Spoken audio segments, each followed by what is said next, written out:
कहानी शुरू एक आइलैंड से होती है जहाँ पर सैम्यूल नाम का रिपोर्टर तस्वीरें ले रहा था। सैम्यूल जिन लोगों की तस्वीरें ले रहा था वो सभी सो रहे थे। न जाने इस आइलैंड पर 3 दिन पहले क्या हुआ था। अब तक सब सो रहे थे और जागे ही नहीं। कोई स्विमिंग पूल में सो गया तो कोई बस में, कोई होटल में तो कोई चर्च में ही सोया रहा। सभी के अंदर किसी भी तरह का बदलाव नहीं हुआ था। बस फर्क सिर्फ इतना था कि अगर उस इंसान को उसकी जगह से सोते हुए हिलाया जाता तो उनका ब्लड प्रेशर अचानक से बढ़ जाता था। इसीलिए तो जो जहाँ था उसे वहीं पर छोड़ दिया गया। रिसर्चर्स और डॉक्टर सभी साइलेंट पर आकर सब कुछ चेक करते हैं, मगर किसी को भी इनकी बीमारी का पता नहीं चलता कि आखिर इस साइलेंट पर हुआ क्या था। मगर हैरानी की बात ये थी कि जो लोग इस साइलेंट पर बाहर से आए थे उन पर इस चीज का कोई असर ही नहीं था। इसीलिए सभी अपना कैंप डालकर इधर ही आइलैंड पर रहने लगे थे ताकि वो इसके पीछे की वजह जान पाए। साथ ही किसी भी रिपोर्टर को यहाँ पर आने की इजाजत नहीं थी। लेकिन रिपोर्टर सैम्यूल, जिसको हमने कहानी के शुरू में देखा, वो चुपके से यहाँ पर आ गया था और बस की तस्वीरें ले रहा होता जहाँ पर सभी लोग बहुत ही सुकून और इत्मीनान से सो रहे थे। वो बस में एक औरत के हाथ में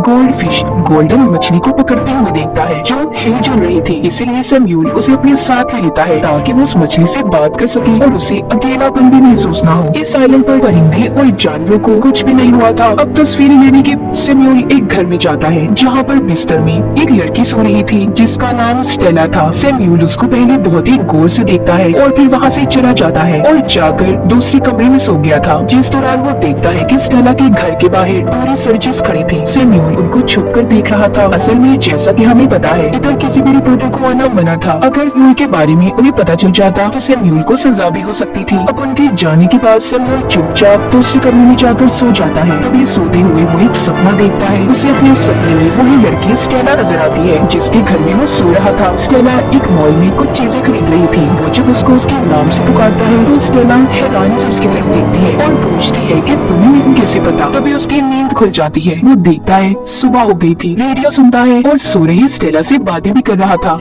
अब सैम्यूल फिर से तस्वीरें लेने के लिए निकल जाता है। एक चर्च में जाता है जहाँ पर कई सारे लोग मौजूद थे। वो उनकी तस्वीरें लेता है और फिर कुछ देर आराम करने के लिए उन्हीं के बीच बैठ जाता है जिधर उसकी आंख लग गई थी। वो सपने में फिर से स्टेला को देखता है। इस बार वो दोनों आमने सामने बैठे थे। स्टेला सैम्यूल से पूछती है कि क्या इधर तुम पैसे कमाने के लिए आए हो। सैम्यूल कहता है नहीं, मैं इधर बस कुछ तजुर्बा हासिल करना चाहता हूँ जिसके बाद मुझे आने वाले कल में शोहरत मिल सकती है। तभी फिर से उसकी आंख खुल जाती है और वो चुपचाप स्टेला के घर आ गया था जहाँ पर वो स्टेला की चीजों को देखने लगता है। तभी उसे एक डायरी मिलती है जिसको स्टेला हर रोज लिखा करती थी। सैम्यूल उसकी डायरी को पढ़ने लगता है। अब वो जैसे जैसे डायरी को पढ़ता जा रहा था उसे लगता है कि जैसे वो पता नहीं स्टेला को कितने अरसे से जानता हो। अब इसी तरह हर रोज स्टेला सैम्यूल से आकर बातें किया करती। सैम्यूल उससे पूछता है कि लंबी में तुम क्या महसूस कर रही हो। वो कहती है कभी कभी बहुत सुकून मिलता है मगर कभी तो ऐसा लगता है कि जैसे मैं बहुत ही गहराई में गिरती जा रही हूँ। वो बताती है कि मैं सबसे आखिर में सोई थी। जब मैं रात में घर आ गई मैंने सबसे पहले अपने पियानो टीचर को सोते हुए देखा था जो अचानक से पूरी क्लास के सामने सो गई और उसके बाद से इस बीमारी ने यहाँ पर कर्ज श्राप ने हर इंसान को अपने काबू में ले लिया।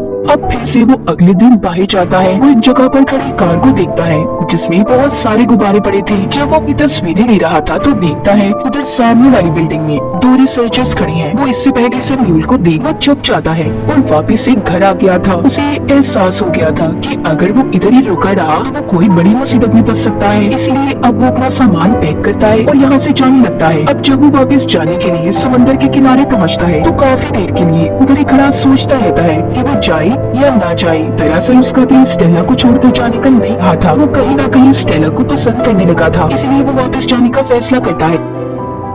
अब जब भी वो सोता स्टेला उससे बात करने उसके सपने में आया करती थी। एक दिन स्टेला उससे सपने में पूछती है कि तुम मुझे असल वजह बताओ, तुम यहाँ पर करने क्या आए हो। सैम्यूल बताता है कि 1 साल पहले मैं साइलेंट पर छुट्टियाँ गुजारने आया था। मैंने तुम्हें एक ग्रोसरी स्टोर पर देखा, फिर तुम एक होटल में गए, मैं तुम्हारे पीछे आ गया। अगर मेरी हिम्मत ही नहीं हुई मैं तुमसे कुछ कह पाऊँ तो मुझे पहली नजर में ही पसंद आ गई थी, जिसके बाद फिर हम मिले ही। इसलिए मैं वापस तुम्हारे पास आया हूँ ताकि तुम्हें अच्छे से जान पाऊँ। इतना कहकर सैम्यूल दोबारा से असली दुनिया दुनिया में जाग जाता है और मार्केट से इस्तेमाल का कुछ सामान लेने जाता है, जहाँ पर 2 रिसर्चर्स भी आ गई थी, जिसमें से एक सैमुअल को देख लेती है। तभी सैमुअल वहाँ पर सोने का नाटक करता है। जैसा कि इस आइलैंड पर सभी सो रहे थे, वो रिसर्चर डॉक्टर पहले तो उसे चेक करती है और फिर वहाँ से जो सामान तो उन्हें मिला था लेकर जाती है। उनके जाते ही सैमुअल उस जगह पर बहुत मौज मस्ती करता है और फिर कैशियर के पास पैसे रखकर चला जाता है। वो दोबारा से स्टेला के घर आ गया था। इस बार उसे स्टेला के घर से कुछ और सामान मिलता है, जिसमें एक टेप रिकॉर्डर था।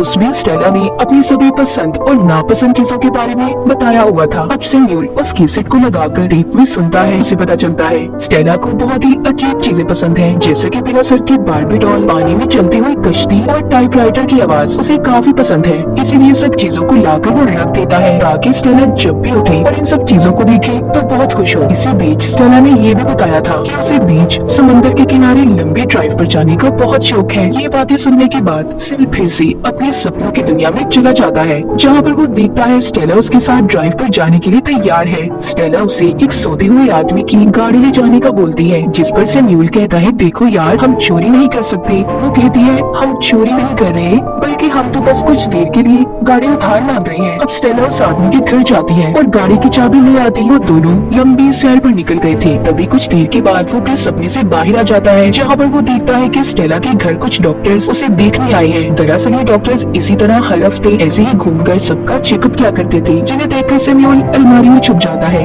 डॉक्टर भी स्टेला को चेक करने के बाद यहाँ से चले गए थे। अब डॉक्टर्स के जाने के बाद वो अलमारी से बाहर आता है और स्टेला के हाथ पकड़कर नीचे फर्श पर ही लेट जाता है। फिर अगले दिन सैमुअल दोबारा से टेप रिकॉर्डिंग को सुनने लगता है। अब वो स्टेला की नापसंद चीजों के बारे में जानता है। इसमें स्टेला ने खास तौर पर अपनी अकेलेपन को लेकर बात की हुई थी। उसने कहा था कि भले मैं अकेली रहती हूँ, मगर ये अकेलापन मुझे बिल्कुल पसंद नहीं, जिसकी वजह से सैमुअल फिर से सो गया था। अब फिर से वो स्टेला से अपने सपने में बात करता है। वो उसे कहता है मैं जानता हूँ तुम्हें अकेला रहना बिल्कुल भी पसंद नहीं। हर किसी का जिंदगी में कोई पार्टनर जरूर होता है, क्या पता आगे आने वाली जिंदगी में हम एक दूसरे के साथ मिलकर रह सके। उसकी इस बात पर स्टेला बोलती है कि मुझे तो ऐसा कुछ भी नहीं लगता। ये सारी बातें सुनकर सैमुअल को एहसास हो गया था कि वो शायद फजूल में ही अपना वक्त बर्बाद कर रहा है और यहाँ पर रुका हुआ है। वो एक बार फिर यहाँ आने का फैसला करता है, मगर इस बार भी वो नहीं जा पाता और वापस घर आकर स्टेला की मनपसंद चीजें बनाकर खाने लगा था।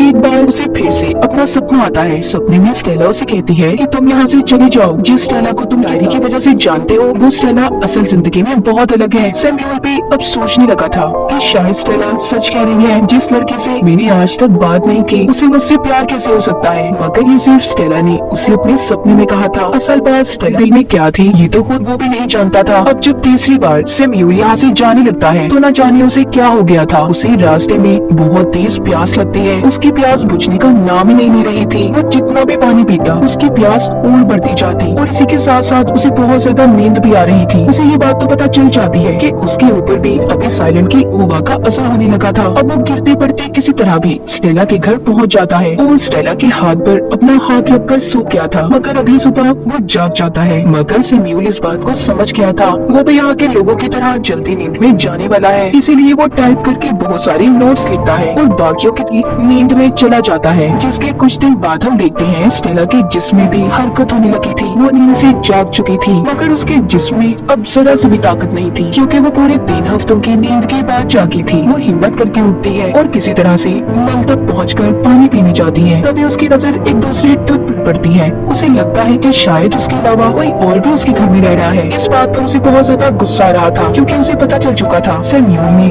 उसकी डायरी को पढ़ा और उसकी रिकॉर्डेड बातों को भी सुना है। वो अब उसे मारकर चुकाने की कोशिश करती है, मगर कोई फायदा नहीं था। सैमुअल तो उसी की तरह भी नींद में जा चुका था। अब इसी बीच उसे सैमुअल के लिखे हुए नोट्स मिलते हैं, जिसमें उसने सॉरी लिखा हुआ था, ताकि स्टेला जब ये सब पढ़े तो वो उसे माफ कर दे कि उसने उसकी डायरी और रिकॉर्डेड बातों को सुना। साथ ही उसने ये भी लिखा था कि स्टेला तुम्हारा अकेलापन तभी दूर हो सकता है जब तुम लोगों को खुद तक पहुँचने दोगी। सारी बातें पढ़कर स्टेला गुस्सा जा गई थी कि सैमुअल एक अजनबी होने के बावजूद उसे इतनी अच्छी तरह से समझ पाया। अब वो उसका बिल्कुल उसी तरह ख्याल रखती जाती है जैसा कि सैम्यूल ने उसका रखा था। अब जैसे सैम्यूल स्टेला के सपने में आकर उससे बातें करता था, इसी तरह अब स्टेला भी सैम्यूल से बातें करती है। वो उसकी पसंद नापसंद के बारे में जानती है। इस तरह कुछ दिन गुजर गए थे। एक दिन स्टेला सुबह को उठती है तो उधर सैम्यूल नहीं था जहाँ पर वो सोया हुआ था। स्टेला उसे पूरे घर में ढूंढती है, तभी वो उसे किचन में खड़ा नजर आता है। वो जब उसके पास जाता है तो स्टेला को ये बात महसूस हो रही थी कि वो सैम्यूल से पहली बार नहीं बल्कि पता नहीं कब से उसे जानती हो। अब वो दोनों एक दूसरे से